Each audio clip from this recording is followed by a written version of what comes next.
प्रेम से बोलो राधे राधे। बोलो बेलवन की जय, लक्ष्मी माता की। আমরা যে বেলবনে এসেছি এটার নাম কি? বেলবন। 84 কোষ পরিক্রমার মধ্যে এই বেলবনটা আছে।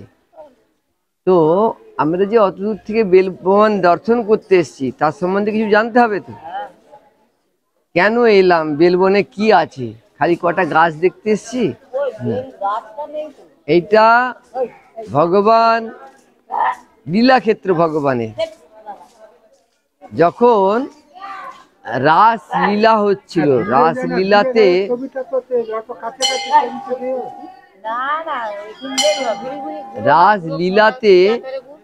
যে গোপীরা ভগবানের সঙ্গে রাস করেছিলেন, তো লক্ষ্মী মাতারও মনের মধ্যে ইচ্ছা হলো যে আমিও রাসে অংশগ্রহণ করব।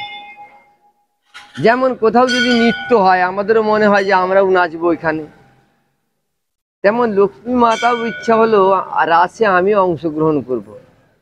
কিন্তু যখন রাসে প্রবেশ করতে গেলেন, সেখানে গেলেন, তো গোপীরা বললেন তুমি রাসের যোগ্য নও, রাসে প্রবেশ করার অধিকার তোমার নেই, আগে সেই যোগ্য তৈরি হও তবে তুমি রাসে প্রবেশ করতে পারবে। লক্ষ্মী মাতার খুব আকর্ষিত হলেন যে আমি রাস যাব। কেন না, নারদ মুনি লক্ষ্মী মাতাকে এই কাহিনী বলছিলেন যে রাসে খুব সুন্দর নৃত্য হচ্ছে, প্রভু রাস করছে। তো আকর্ষিত হয়ে লক্ষ্মী মাতারও ইচ্ছা জাগ্রত হলো।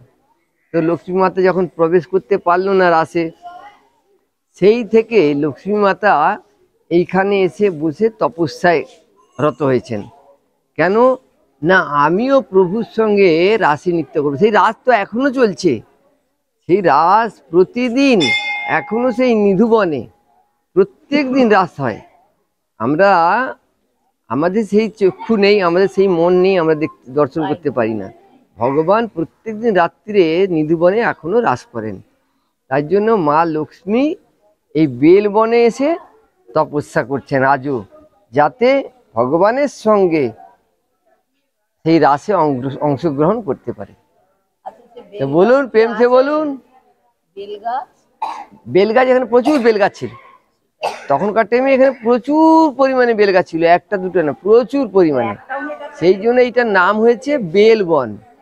बोलो प्रेम से बोलो बेलबन की, लक्ष्मी माता की जय। जय श्री राधे श्याम।